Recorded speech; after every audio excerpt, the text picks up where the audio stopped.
Prime Minister Narendra Modi launched BJP's election campaign from Uttar Pradesh's Meerut. Addressing an election rally, Prime Minister Modi said that his government has taken decisive actions and has not indulged in sloganeering. He said that there is no such person in the society and no such corner of the country which has been left out of development during his government. Calling the BSP-SP alliance in the state as political opportunism, Prime Minister Modi said that there will be no development of the state if people vote for them. Targeting the Congress, the Prime Minister said that the party is making false promises to the people.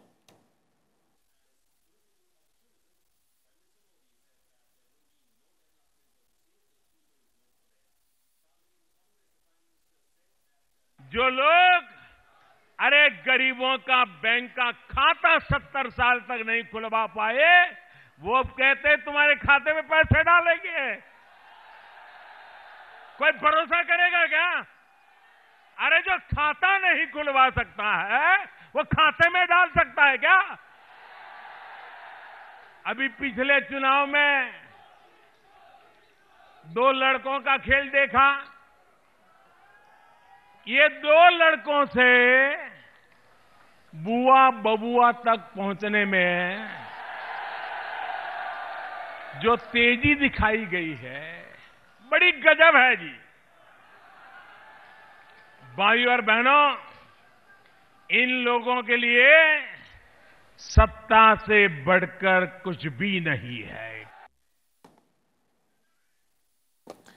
Addressing another rally at Rudrapur in Uttarakhand, Prime Minister Modi blamed the previous Congress-led government for the delays in acquiring military equipment. He said that the party was more focused on commissions from defence deals.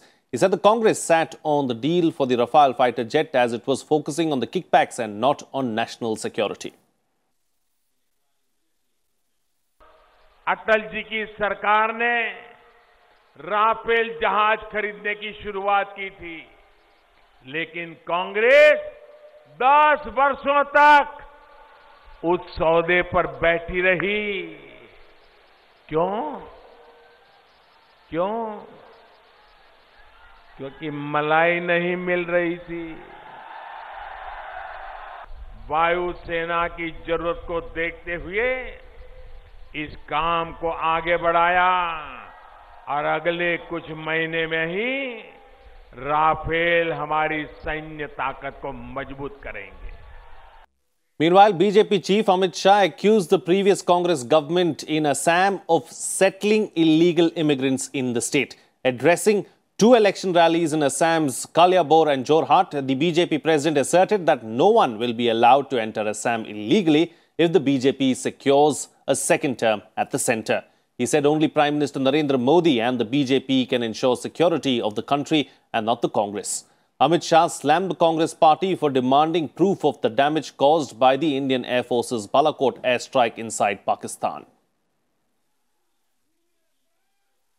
सबसे बड़ा काम Bharatiya Janata party की सरकार ने किया है, तो घुसपैठियों को रोकने का काम भारतीय जनता पार्टी की सरकार ने किया है।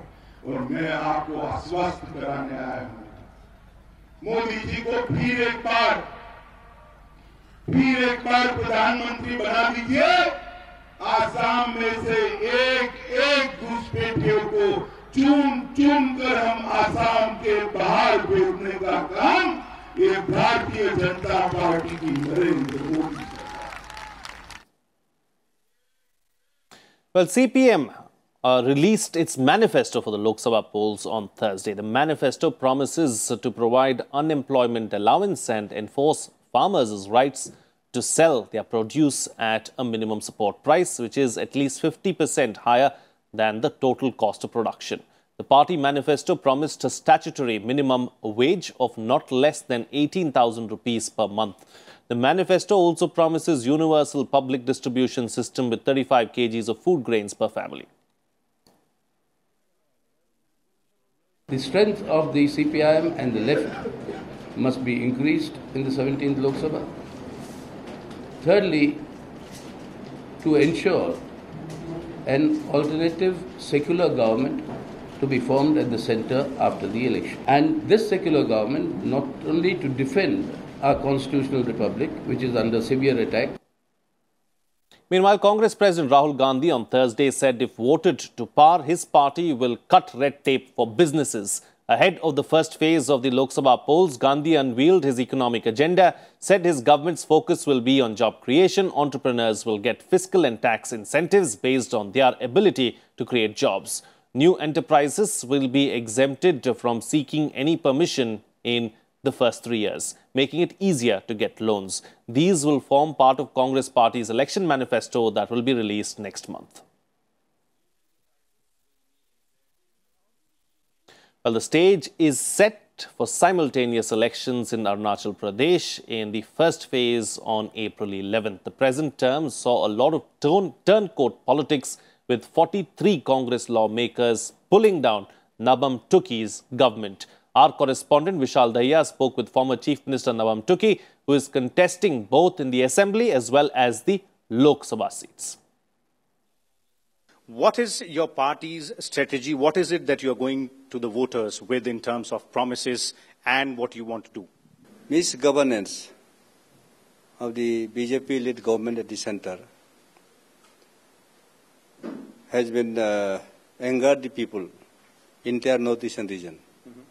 Therefore, we are going to get benefit out of that, because people have full faith on Congress in the region. The general voter out here is more concerned about infrastructure and corruption being, one of the major issues out here. So how is your party planning to go ahead and, address these issues? Because you've been in power for quite long.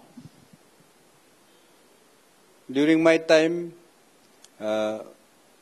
we made the amendment of Lok Ayukta Act in the state, and it was passed in the state assembly.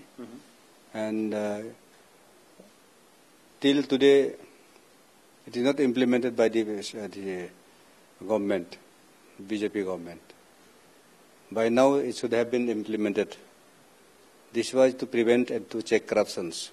This is only law to check corruptions, which we have made it, honestly. There are a lot of, allegations and counter-allegations happening between both BJP and Congress. But now that the elections are near, what is your party's stand on the issue of PRC? The issue was laying pending for quite a long time. And so many joint high power committee was constituted earlier also. It was examining, because laws are not applicable. To do that, because the Bengal Eastern Frontier Regulation Act, 1872, is clear that no outsider other than ST, scheduled tribe, can take residence certificate in Arunachal Pradesh. Okay. So your party will not support the PRC, and that's what your stand is as well? We never support before also. Okay. And will not support in the future until and unless it is amended in the Act of Parliament. So it cannot be happen now. Well, in other election news now, nomination process for the first two phases of the Lok Sabha elections concluded on Thursday. A total of 1,216 candidates have filed their nominations for the two phases. According to the Election Commission, 616 valid nominations for the first phase and 600 valid nominations for the second phase have been received.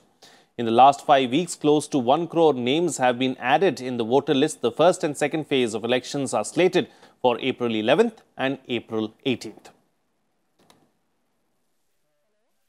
Out of the valid nominations, 493 are the male candidates and female candidates are 45.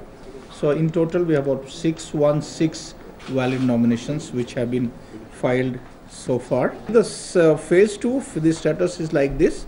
Total nominations filed are 635 for 97 parliamentary constituencies, for which there are 95 for the recognized national parties.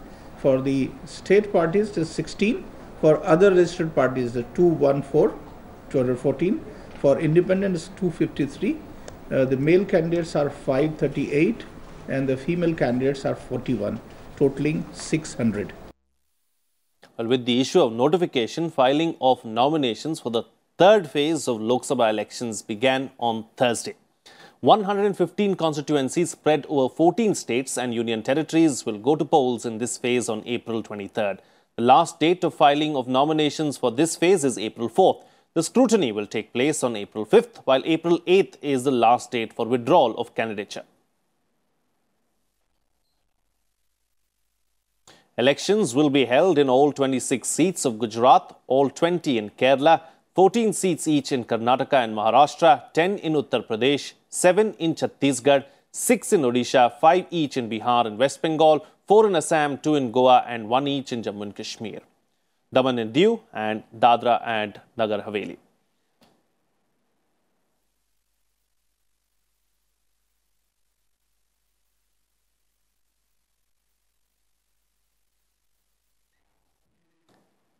Meanwhile, political leaders like BJP President Amit Shah, Sambit Patra, Varun Gandhi, Jaya Prada, Samajwadi Party founder Mulayam Singh Yadav and Congress leader Abhijit Mukherjee are among the candidates for this phase. The Lok Sabha elections will start on April 11th and continue till May 19th in 7 phases. The counting will be held on May 23rd. Meanwhile, in Odisha too, third phase nominations will begin for 42 assembly segments.